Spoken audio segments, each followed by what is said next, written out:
उत्तर भारत के पहाड़ों पर एक नया डब्ल्यूडी पहुंच रहा है 29 मार्च को, और इसका असर 29 मार्च को ही नहीं बल्कि 29, 30, 31 मार्च तक दिखाई पड़ेगा, और पहाड़ों पर ही नहीं मैदानी इलाकों पर भी बनेगा इसका प्रभाव। और इसके अलावा अगर करंट सिनारियो देखें तो ये, वैसे मैं सुबह के समय वीडियो ये रिकॉर्ड कर रहा हूँ, इसलिए सैटेलाइट तस्वीरें जब आप वीडियो देख रहे होंगे उस दौरान से मैच नहीं करेंगी। ये बादल जो अभी पाकिस्तान पर दिख रहे हैं, क्योंकि राजस्थान के ऊपर और एडजॉइनिंग पाकिस्तान के मध्य भागों पर एक सर्कुलेशन है जो अरब सागर से नमी को लगातार खींच रहा है, और इसी वजह से यहाँ पर थोड़ा क्लाउडिंग ज़्यादा बन रही है। तो आने वाले समय में, यानी दिन में आपने देखा होगा कि कुछ गुजरात के ऊपर राजस्थान और मध्य प्रदेश, दिल्ली, हरियाणा, पंजाब और उत्तर प्रदेश समेत तमाम जगहों पर बादल दिखाई पड़े, और कुछ इलाकों में धूल भरी आंधी के साथ प्री मानसून की एक्टिविटीज़ भी हुई हैं। 29 मार्च को जब डब्ल्यूडी पहुंचेगा तब ये जो सर्कुलेशन है ये थोड़ा और इन्हेंस करेगा, रेन जो मॉइस्चर का इधर अट्रैक्शन है उसको बढ़ा देगा, और इसका जो प्रभाव है सर्कुलेशन का वो और बढ़ जाएगा। इस डब्ल्यूडी और सर्कुलेशन के चलते अनुमान यह है कि जो नमी का प्रवाह अरब सागर से या पश्चिमी दिशा से भूमध्य सागर और कैस्पियन सी या उत्तरी अटलांटिक ओशन से जो नमी का फ्लो यहाँ पर बना हुआ है या बनेगा, उसके चलते पहाड़ों से लेकर मैदानी इलाकों में तमाम जगहों तक और मध्य भारत तथा पूर्वी भारत के राज्यों में भी कई जगहों पर मौसम में सक्रियता होगी। साथ ही विदर्भ से कर्नाटक के बीच में यहाँ पर विंड डिसकंटिन्यूटी यानी ट्रफ जैसी सिचुएशन है। इधर अरब सागर की हवा, इधर बंगाल की खाड़ी की हवा निरंतर चल रही है, तो क्लाउड फॉर्मेशन कई जगहों पर होने की संभावना दक्षिणी और मध्य भारत के क्षेत्रों के बीच में भी रहेगी। आइए इन परिस्थितियों में जानते हैं कि किस तरह से बारिश का अनुमान देश भर में अगले 24 घंटों के लिए है। और इससे पहले कि अनुमान की बात करूं, आप सभी से निवेदन करूंगा कि चैनल को सब्सक्राइब नहीं किया है तो सपोर्ट के नाम पर आप सब्सक्राइब कर सकते हैं, और वैसे फाइनेंशियली सपोर्ट करना चाहते हैं मौसम तक चैनल पर इस प्रयास को, जो प्रयास मैं लगातार करता हूं, तो आप ज्वाइन बटन पर क्लिक करके सपोर्ट कर सकते हैं और सब्सक्रिप्शन ले सकते हैं। और आगे बढ़ते हैं और जानते हैं पूर्वानुमान। तो दोस्तों, जैसा कि अनुमान है कि नमी का फ्लो जैसे जैसे बढ़ेगा वैसे वैसे आज की तुलना में 29 मार्च को देश के तमाम राज्यों में, मध्य में, उत्तर में और उत्तर के पहाड़ों पर ही नहीं मैदानी इलाकों पर भी क्लाउडिंग थोड़ी सी बढ़ेगी। तो क्लाउडिंग बढ़ेगी तो जाहिर है कि प्री मानसून की एक्टिविटीज़ देखने को मिलेंगी। प्री मानसून एक्टिविटीज़ में सिर्फ बारिश ही नहीं है, धूल भरी आंधी है, बादलों की गर्जना के साथ बूंदाबांदी है, या कहीं पर अगर बहुत मोटे क्लाउड बन गए, मोटे बादल बन गए किसी पर्टिकुलर रीजन में, तो हो सकता है एक छोटी सी जगह पर कुछ बारिश के साथ ओले भी गिर जाएं। ऐसी सिचुएशन भी बन सकती है देश में। कहां कहां बन सकती है आइए जानते हैं।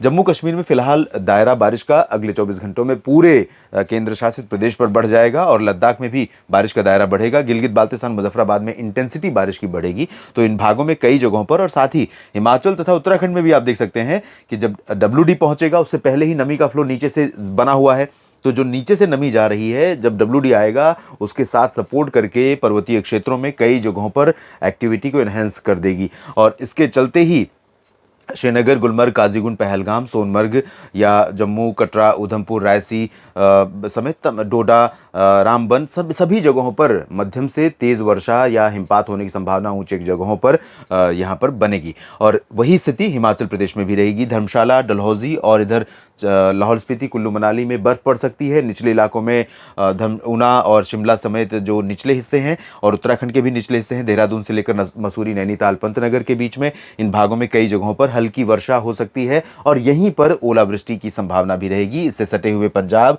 और हरियाणा तथा उत्तर प्रदेश के जो तराई वाले क्षेत्र हैं, यहाँ पर बरेली से लेकर नजीबाबाद, मुरादाबाद, रामपुर, सहारनपुर और इधर अंबाला, यमुनानगर, पंचकुला, चंडीगढ़, और साथ ही साथ पटियाला से लेकर साहिबजादा अजीत सिंह नगर, शहीद भगत सिंह नगर से लेकर रूपनगर, नवाशहर, होशियारपुर, जालंधर, पठानकोट, अमृतसर, इन भागों में बारिश के साथ ओलावृष्टि की संभावना रहेगी। और यहाँ पर जो बर्फ पड़ेगी, इस बर्फबारी का असर अगले 2-3 दिनों तक बने रहने की संभावना, यानी 2-3 दिनों तक बर्फबारी जारी रहने की संभावना है। और जब यहाँ पर मौसम साफ होगा तब ठंडी हवाएं एक बार चलेंगी, और बढ़ता हुआ जो तापमान है उस पर थोड़ा सा विराम लगेगा, खासतौर पर सुबह और रात में, लेकिन दिन के तापमान में बहुत ज़्यादा अंतर फेरबदल आने वाले समय में नहीं होगा। इधर दक्षिणी पंजाब और दक्षिणी हरियाणा, दिल्ली समेत पश्चिमी उत्तर प्रदेश के बाकी हिस्से, जिसमें झांसी, ललितपुर से लेकर आगरा, अलीगढ़, मथुरा, बुलंदशहर, गौतम बुद्ध नगर, बागपत, गाजियाबाद और आसपास के क्षेत्र शामिल हैं। तो इन भागों में, और साथ ही गुरुग्राम, फरीदाबाद से लेकर रोहतक, हिसार, सिरसा, भिवानी, चरखी दादरी, झज्जर, महेंद्रगढ़, रेवाड़ी, गुरुग्राम, और इधर फजिल्का से लेकर नीचे का जो रीजन है, श्री मुक्तसर साहिब और फरीदकोट का ये जो रीजन है, और गंगानगर, चुरू, अलवर, भरतपुर, इन रीजन्स में भी कुछ स्थानों पर आंधी और बादलों की गर्जना के साथ बूंदाबांदी हो सकती है। लेकिन ध्यान रखिए कि ये प्री मानसून की संभावनाएं हैं। बादल यहाँ पर बनेंगे और बादल बनेंगे और नमी का प्रवाह अच्छा खासा रहेगा। इसी वजह से मैं ये अनुमान लगा रहा हूँ। इसका मतलब ये नहीं कि 100% श्योर है कि अलवर में बारिश होगी ही, लेकिन चांसेस मुझे लग रहे हैं। कई बार मैंने देखा है कि आप कमेंट करते हैं कि आपने कहा था कि बारिश होगी और आपका पूर्वानुमान बिल्कुल गलत हो गया। तो ये पूर्वानुमान है, और अगर मैं कहूँ कि यहाँ पर बिल्कुल भी साफ मौसम रहेगा और बारिश हो जाए तो वहाँ पर मिस्टेक है कैलकुलेशन में, जो कंडीशन है वेदर की। बीकानेर, जयपुर, सवाई माधोपुर, कोटा और भीलवाड़ा, उदयपुर, डूंगरपुर, प्रतापगढ़, जालौर, सिरोही, नागौर और जोधपुर से लेकर बाड़मेर, जैसलमेर, इन रीजन्स में भी बादल रहेंगे। तो यहाँ पर भी आंधी चलने या बादलों की गर्जना के साथ कुछ बूंदाबांदी होने की संभावना बन सकती है। ये जो रीजन आप देख रहे हैं, इन भागों में कई जगहों पर तेज हवाएं चलेंगी। जैसलमेर, बाड़मेर से लेकर जालौर और चूरू गंगानगर के बीच में, और हिसार, सिरसा, फजिल्का, फरीदकोट के बीच में ये वाला जो पोर्शन है, रोहतक तक, और हो सकता है दिल्ली में भी कल आंधी तूफान की घटनाएं कुछ ज़्यादा देखने को मिले, कई बार देखने को मिले। उत्तर प्रदेश के पश्चिमी क्षेत्रों में बात तो मैंने कर ली। पूर्वी भागों में फिलहाल ड्राई वेदर रहेगा ज़्यादातर जगहों पर, जैसे बना हुआ है। और बहराइच, लखीमपुर, कानपुर, अयोध्या से लेकर प्रयागराज, वाराणसी, सोनभद्र, भदोही और वाराणसी से ऊपर के रीजन में इधर गोरखपुर, देवरिया और आसपास के इलाकों में शुष्क मौसम के बीच में पश्चिमी शुष्क हवाएं चलती रहेंगी। मौसम में सुबह और रात में ठंडक तो रहेगी, लेकिन दिन में यहाँ पर भी बादल पहुंचेंगे पश्चिम से पूरब की तरफ।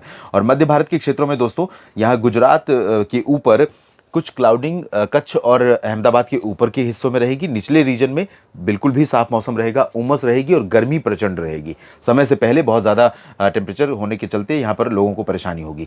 और इधर मध्य प्रदेश में उज्जैन, धार, इंदौर, भोपाल और अशोकनगर, शाहजहाँपुर समेत गुना, मुरैना, ग्वालियर, टीकमगढ़, खजुराहो, पन्ना, सागर, सतना, जबलपुर, इन रीजन्स में कुछ स्थानों पर ऐसे बादल आ सकते हैं जिनसे बारिश होने की संभावनाएं बन सकती हैं। हालांकि इस रीजन में, जबलपुर से लेकर ये जो पूरा रीजन है, यहाँ पर अगर संभावना बनी भी तो बहुत मामूली बारिश होगी और पॉकेट्स में होगी। यानी कि भोपाल में ही एक जगह पर बारिश हो रही होगी, हो सकता है पूरा बाकी रीजन ड्राई बना रहे। तो जहाँ ड्राई है वहाँ पर लोगों को लगेगा कि बिल्कुल भी बारिश नहीं हुई, जहाँ बारिश हुई उनको लगेगा कि सब जगह बारिश हुई होगी। ये एक स्वाभाविक हमारी अभिव्यक्ति है। बाकी मध्य प्रदेश में फिलहाल शुष्क रहेगा। छत्तीसगढ़ और ओडिशा में, महाराष्ट्र में, विदर्भ, मराठवाड़ा, मध्य महाराष्ट्र, कोंकण, गोवा, गुजरात के दक्षिणी क्षेत्रों में सभी जगहों पर शुष्क मौसम के बीच में। इधर नागपुर और चंद्रपुर से लेकर जलगांव और ये जो पूर्वी मध्य महाराष्ट्र का रीजन है, इन भागों में कुछ स्थानों पर यहाँ पर भी क्लाउडिंग उसी तरह आ सकती है जैसे मध्य प्रदेश पर। तो यहाँ पर भी धूल भरी आंधी के साथ बादलों की गर्जना हो सकती है। कहीं कहीं पर गर्जना के साथ हल्की वर्षा या बूंदाबांदी भी हो सकती है। पॉसिबिलिटी बहुत कम है। कोंकण, गोवा में भी पॉसिबिलिटी बहुत कम है, लेकिन रूल आउट नहीं कर सकते हैं। तेलंगाना, आंध्र प्रदेश, कर्नाटक, तमिलनाडु, केरल, लक्षद्वीप, पुदुचेरी, यहाँ पर भी ड्राई वेदर ही रहने की संभावना है। लेकिन क्योंकि यहाँ पर नमी का फ्लो अच्छा खासा है इधर से और अरब सागर से, तो ऐसे में यहाँ पर बादल बनेंगे और यहाँ पर बहुत मुश्किल है किसी भी तरह की गतिविधि के लिए। और दक्षिणी अंडमान व निकोबार द्वीप समूह में बारिश हो सकती है। उत्तरी भागों में ड्राई वेदर रहेगा। बिहार, झारखंड, पश्चिम बंगाल में भी शुष्क मौसम की संभावना है, चाहे वो हिमालयी भाग हो या गंगीय। और सिक्किम में भी ड्राई वेदर ही रहेगा ज़्यादातर जगहों पर, लेकिन सिक्किम में कुछ स्थानों पर वर्षा हो सकती है। बाकी बिहार, झारखंड, पश्चिम बंगाल के क्षेत्रों में पश्चिम से बादल शाम तक यहाँ पर भी पहुँच जाएंगे, तो हो सकता है कि यहाँ पर आंधी तूफान की घटनाएं देखने को मिल जाएं। अरुणाचल प्रदेश, असम और मेघालय, नागालैंड, मणिपुर, मिजोरम, त्रिपुरा, मिजोरम में बहुत रेयर है, लेकिन बाकी जगहों पर कुछ जगहों पर हल्की वर्षा होने की संभावना 29 मार्च को दिखाई दे रही है। इस वीडियो में भी इतना ही। बने रहिएगा लगातार मौसम तक चैनल और न्यूज़ मीडिया मंच के साथ। जानकारियां ठीक लगे तो वीडियो को लाइक और शेयर कीजिए, और एक बार फिर से कहूंगा कि इस चैनल को सब्सक्राइब नहीं किया है तो ज़रूर कर लीजिए, क्योंकि आने वाले दिनों में भी मौसम काफ़ी कुछ उलटफेर करने वाला है, तो इसकी जानकारी आपके पास होना ज़रूरी है और वो जानकारी मैं आपके साथ शेयर करता रहूँगा रोज़। धन्यवाद।